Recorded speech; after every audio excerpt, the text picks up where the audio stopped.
We've got a light, and we're speaking to the mighty Mike Mentzer here. Okay, well, how did you get started in bodybuilding, and what first drew you to it? Well, I've always been very physical. My father was a strong influence. He was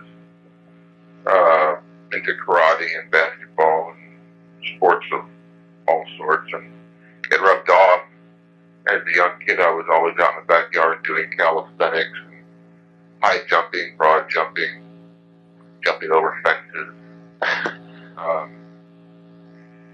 And I carry over. I was with my mother one day at a newsstand, and while she was doing some shopping, I was gazing over the vast array of magazines, and my eyes came to rest upon a cover of Muscle Builder with either Steve Reeves or Bill Pearl on the cover, and it was love at first sight, and I knew instantly that that's what I wanted to be, whatever it was. It was my first introduction to bodybuilding. I just looked at the guy on the cover, and there was this identification. Wow, that instantly, eh? That instantly, yeah. Okay, what has been your proudest moment as a professional bodybuilder? My proudest? Yeah. Was the condition I attained for the 1980 Olympia. Even though I didn't win, I'd always maintained that more important than winning was the process, the attaining of your goal, which is getting in top shape for your best condition. And I had started dieting that year in February, and the contest was in October or November, I can't quite remember. But I had applied myself longer than I ever had to attaining top condition, and I really did reach peak of condition. My muscle quality was the best ever, and that was my proudest moment. And what was your body fat level at that one? Well,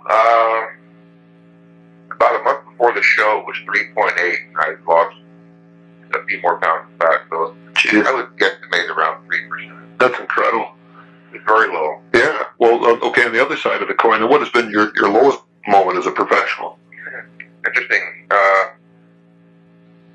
My proudest moment was attaining the condition I had achieved, just as I said, for the 80 Olympia. And on the flip side, at the same time, I lost the 80 Olympia in a very controversial decision. I had won the heavyweight division of Mr. Olympia the year before, losing the overall to Frank Zane in a controversial decision. Yeah. And a lot of people, including myself, thought that I had a very good chance of winning the 80 Olympia, and I thought I should have won. A lot of people thought so. That was my, how did you put it? Your lowest point as a professional? That was my lowest point. Yeah. I knew my career was over right there. Really, eh? Yeah, I'd always wanted to win the Mr. Olympia, and I was going to give it 3 or 4 tries. That was my second try, but because of the notion that it was fixed, because it did appear like it was fixed, I wasn't going to go back again and get screwed. Yeah. Well, you're saying that the training for that was just incredibly intense. It was incredibly intense, very draining and demanding. I had put more into it mentally and physically than I'd ever had before. And it really hurt very much. Not so much at the time, but in retrospect, if I had won that contest or it hadn't turned out the way it had, my whole life would be different now. Really, huh? Yeah. Okay, what's I going to say? After rereading some of your articles, such as Heavy or Light, Metabolic Momentum, Stress Concept, which do you feel to have been the most important one that you've written? Most important? Yeah. Well, I don't know that any one that I've ever written is all that important. The most enjoyable article to write was The Psychology of a Mr. Olympia Competitor. Was it? Why is that? Well, at the time I wrote it, after reading it, I thought I had written the best article I've ever written. It was well written from a technical and artistic standpoint. And least at the time, in retrospect, I can pick it apart and find flaws. I'm still evolving as a writer, so I don't think I reached my apex. But I saw some of the Henry Miller influence creeping in there, and I like his style. Yeah. And it read a little bit like the Henry Miller novel. And so I like it very much. That happened sort of unconsciously, by the way. I didn't set out to write an article in the Henry Miller style. Henry Miller, for those who don't know, is an American writer novelist who achieved a certain amount of fame in this country and worldwide for writing. Calculations to describe his article. I forget the word shit. Shit? I'm still having to leave it. Anyway, that was my favorite article, Psychology of a Mr. Olympian Competitor. Oh. And the other ones you mentioned, Metabolic Momentum, I thought was good because it was creative and incorporated concepts that had never been broached before in the annals of bodybuilding. Yeah, that's true. Well, I'm going to give you a couple of quotes that you'd had in some of your articles there. And one was regarding the adaptation response, and that specific demands imposed upon the body result in specific physiological adjustments. Second quote is that heavy exertion imposes a demand on the body that causes it to adapt by developing larger and stronger muscles. Question then, can this adaptation response be triggered in an intermediate by, say, taking one set on one day, i.e., let's say squats to complete failure and not doing 6 sets, but just one set, and then the next day perhaps hitting chest, same principle?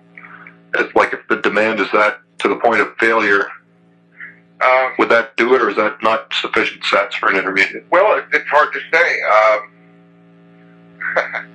You're asking me to be omniscient here.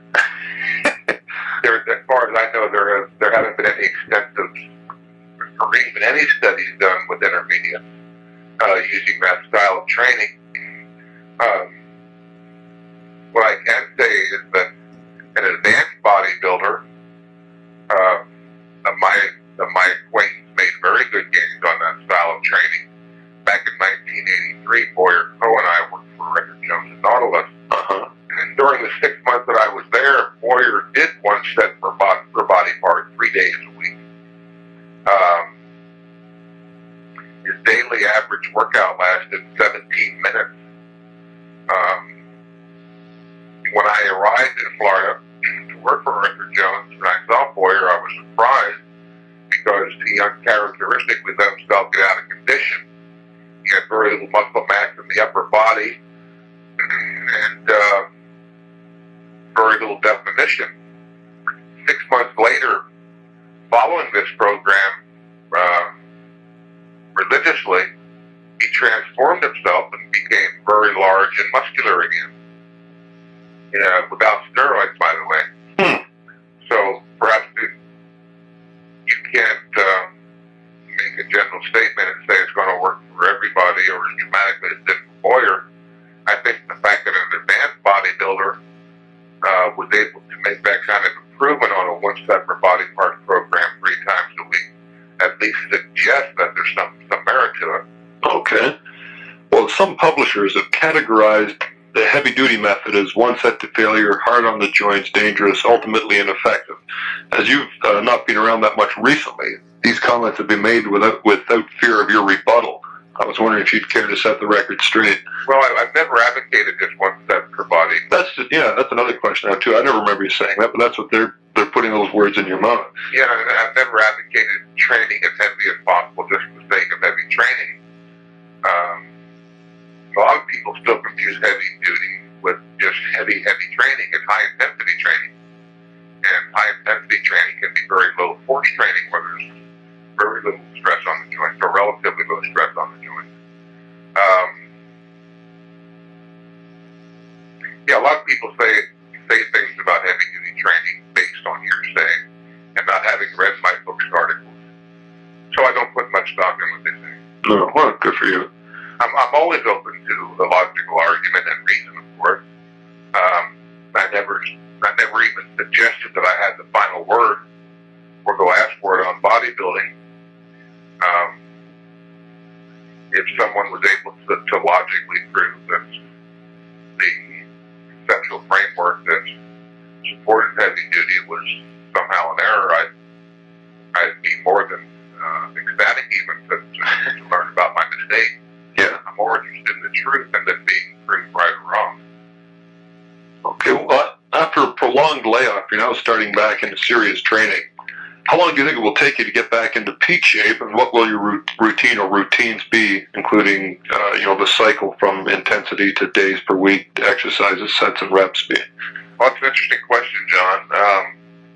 As I stated to you in an earlier conversation, I'm probably in the worst condition of my life insofar as my appearance is concerned. I haven't trained for the last 10 months, and my last period of training before that was only for a 2-month duration. I've been relatively inactive for the last several years, so I slipped into,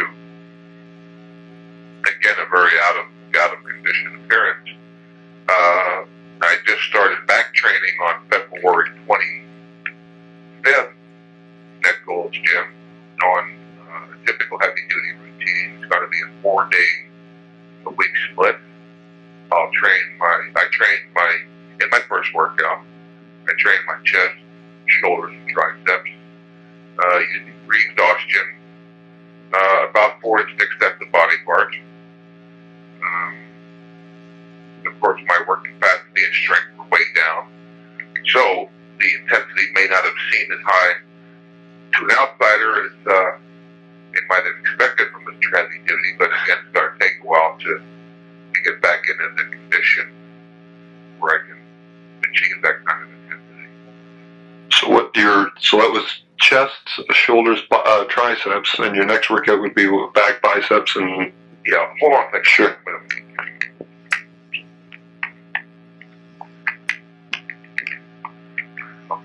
Okay. Someone had lost their way and they're looking for me. And the beacon was shining outside. Yeah. Okay, so I'm just breaking down your routine. What would it would be 4 days a week, sort of a Monday, Tuesday, Thursday, Friday? Well, as it started out, it's going to be Sunday, Monday, Wednesday, Thursday. No, take a break. Okay. It's 4 days split, 4 days out of every 7 days. Initially, I'm too weak and too out of condition to overtrain. My main concern is to get in there, get in condition, burn calories, lose some of this fat. But as I progress and build muscle mass, and my work capacity increases, I'll cut back to 4 days out of every 9 or 10 days, because the likelihood of overtraining increases as you get bigger and stronger. Mm-hmm. And you'll be what sort of exercise would you be doing? Well, for instance, on Sunday I did pecs,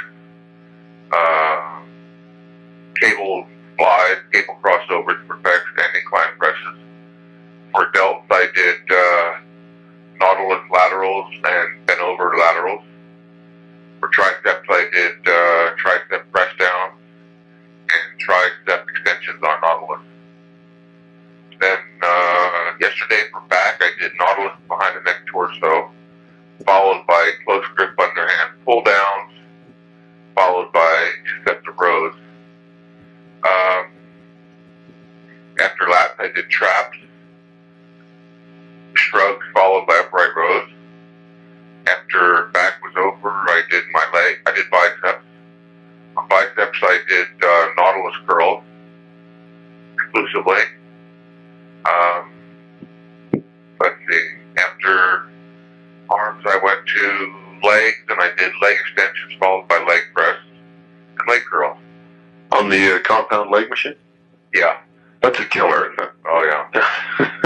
No, actually, they don't have the Nautilus compound machine anymore. I guess they thought it was too bulky, and they cut it up, and they got rid of the leg press, and they kept the leg extension.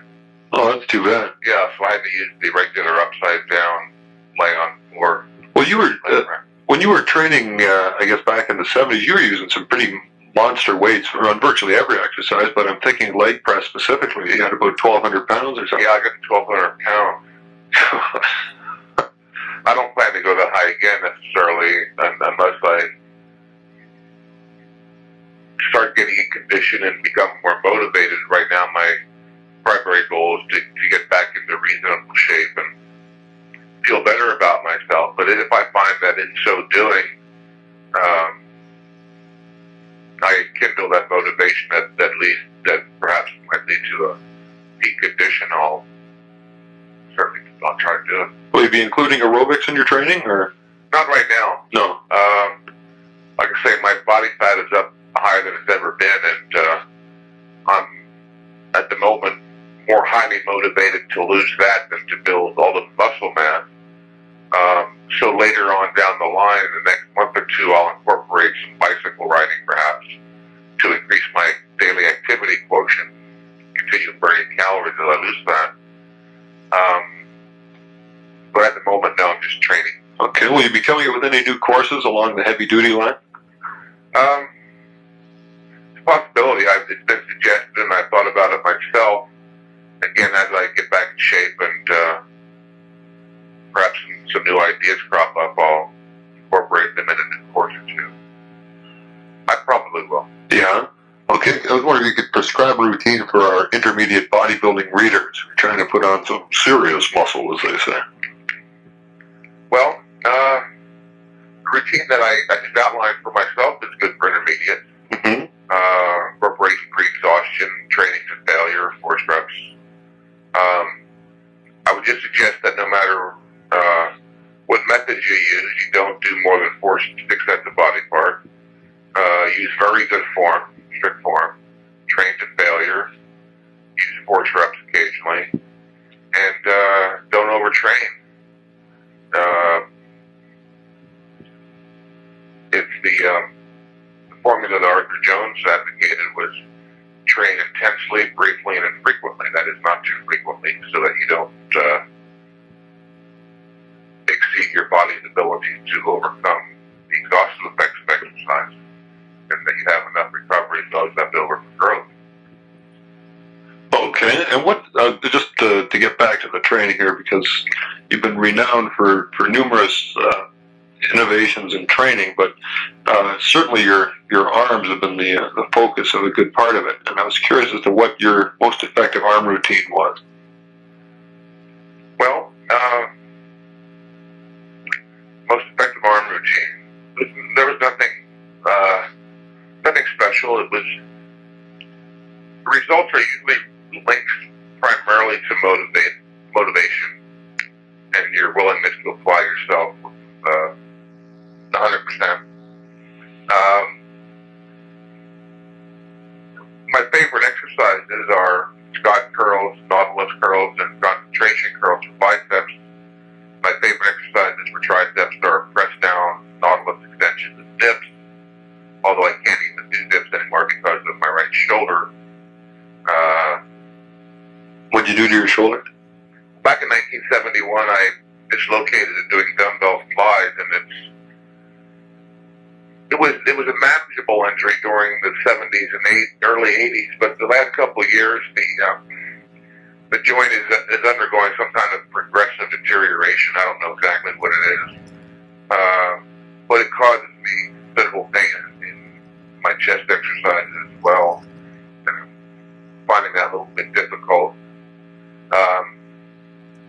But I think dips are the best tricep exercise.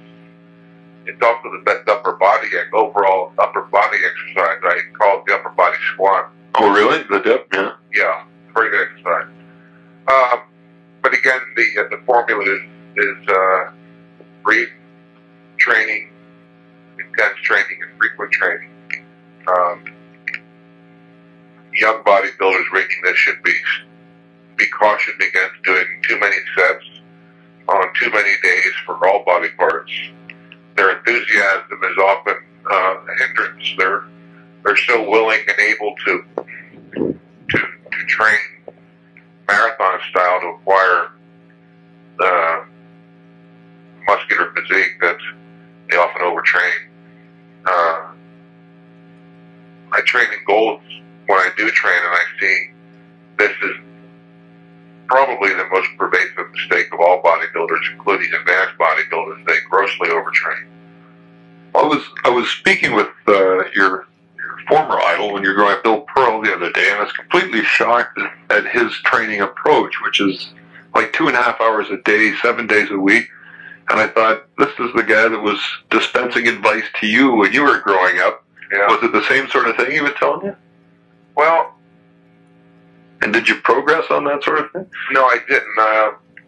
Earlier in my career, in the earlier 70s, I was training on the typical marathon type of routine, 20 sets or more per body part, 6 days a week.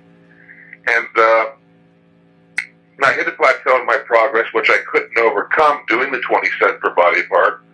So I used the reasoning that more is better, and I figured, well, 20 sets wasn't doing it, I need 30 sets. And at one point, I even got to 40 sets for my chest, and I couldn't even get a pump after a while. And after months and months and months of no progress, I was about to abandon my training altogether, thinking it wasn't worth it. And that's when I had the good opportunity to meet Casey Theater at 71 Mr. America, and was shocked to hear that he was only training 45 minutes, 3 days a week.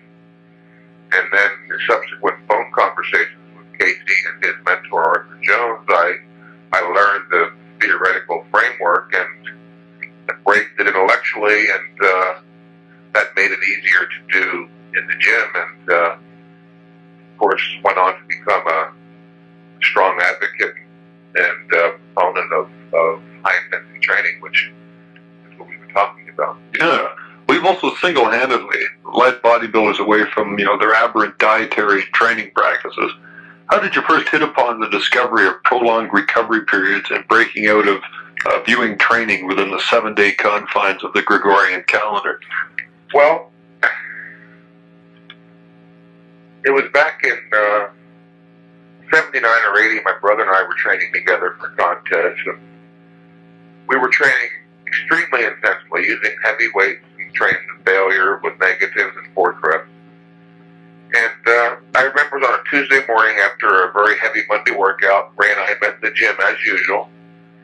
And, of course, still hell bent on making maximum progress. I was thinking about the workouts and analyzing them, and analyzing their effects on my body day to day.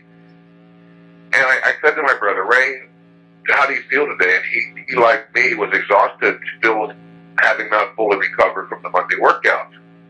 And I said, I reasoned that if we haven't, or I said, Ray, if we haven't even recovered from our workout yesterday, we're not going to be able to invest with our workout today with the intensity that is required to stimulate maximum muscle growth. And if we did, in fact, stimulate growth on Monday, which we probably did, we're not going to grow anyway, because, again, recovery has to come first. Recovery and growth are both distinct physiological processes, both requiring time to fulfill or complete. And again, if we haven't recovered, we haven't completed the recovery process, we're not going to produce any growth that we had stimulated. Growth stimulation and growth production are two distinct physiological processes too. You have to stimulate growth in the gym and then allow growth to produce itself or manifest itself. Again, growth stimulation and growth production are two distinct processes. And the growth production has to be preceded by the recovery process. So what happens if you train again before you recover, you short-circuit the growth process. And I explained this to Ray, and he agreed that he wasn't going to recover, and it was ridiculous to try to train again, let alone be concerned about growth. We would have been spinning our wheels in effect, so we decided to take another day off, and that helped a lot. We recovered, and we found sometimes we even needed 2 days in between workouts. So we started doing a 4-day out of every 9 or 10-day split, not allowing tradition and convenience and compulsion at some point to supersede logic and reason. That's good. And also, you made probably the best progress of your life when you did that. Yes, we did make the best. We had hit a plateau there for a while. our gains had slowed down, as is often the case with advanced bodybuilders. Once we got that program, our gains skyrocketed again, even for advanced bodybuilders. At one point there, I had gained 10 pounds of muscle in 3 weeks. Jeez. And lost 4 pounds of fat at the same time. That's incredible. Okay, when you trained for the 1976 Mr. America, you trained 3 days per week on a full-body, predominantly Nautilus routine. Yeah. I was just curious as to why you split it up when it appeared so successful, that is, reducing your recovery days from 4 to 3 per week. Well, even in 76, when I was training for the America, the full-body, high-intensity workout done 3 days a week was very demanding. I was going to school at the time, going to college, carrying full load, and also working in a doctor's office every day. And because my workouts came first in the morning, and they would leave me so exhausted that I found it difficult to go to class and go to work. I was just dragging myself around. It was too demanding. And I wasn't enjoying it because it was so demanding and so brutal. I would find that my workouts were preceded by a period of anxiety, which I've heard from other bodybuilders who tried the same routine. Yeah, I was going to say, and so I felt when I was doing full body. Yeah, and enjoying the workout is very important. If you don't enjoy it, you're not going to be at it for very long. So just out of practicality and because I wanted to enjoy it, I decided to break it up into a 4-day split.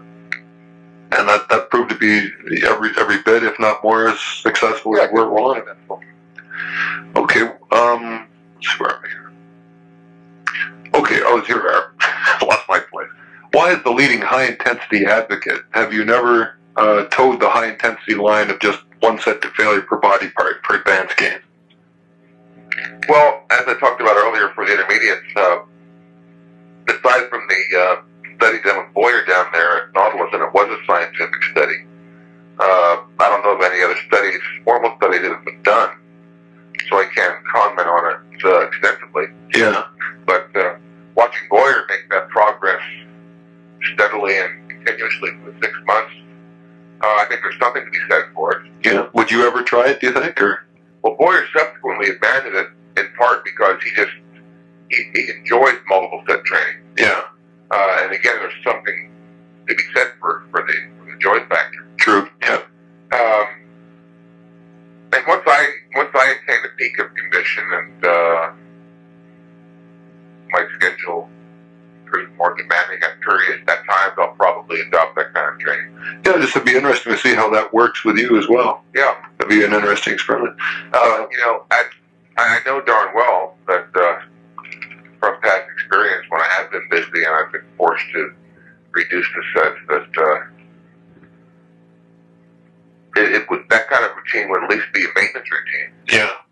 Yeah, at the very least, yeah. Yeah, for those who are working and going to school and finding the demands of a daily schedule very tough, that a one set per body part routine will at least be a maintenance workout. Okay. What are your thoughts on drug testing being introduced to the men's pro ranks? I'm very against drug testing. Are you? Mm-hmm. And even drug laws. I think that drugs should be legalized.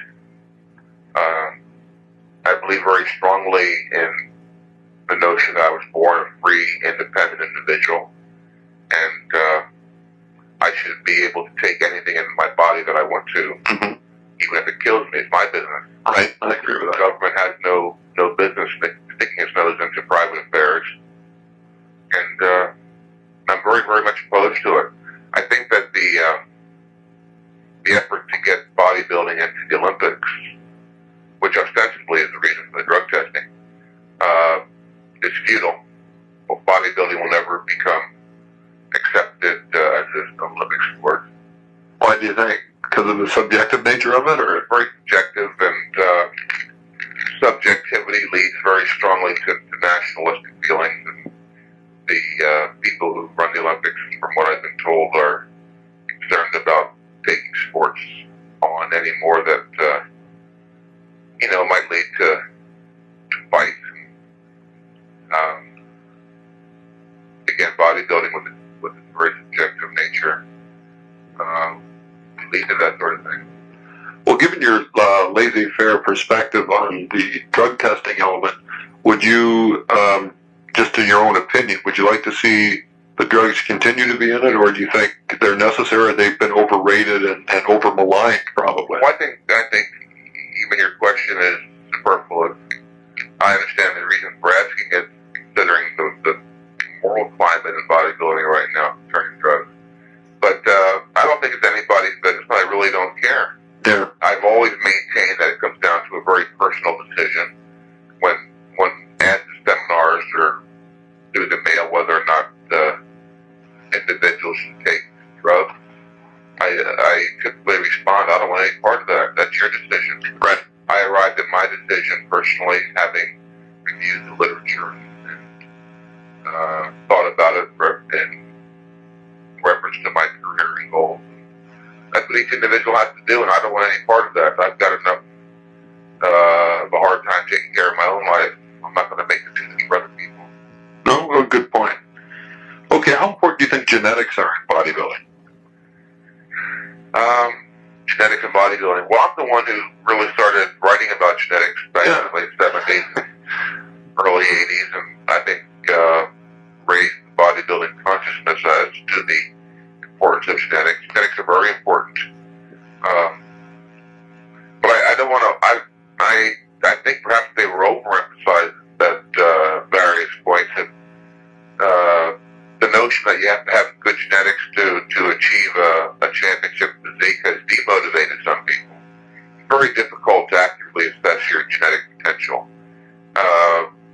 At best you can get a suggestion of where you might go based on your muscle belly length, your bone structure and metabolism and neuromuscular efficiency. But the best thing is, the most important thing I think is motivation. Yeah. Everyone can improve themselves, and that's important. Not everybody's going to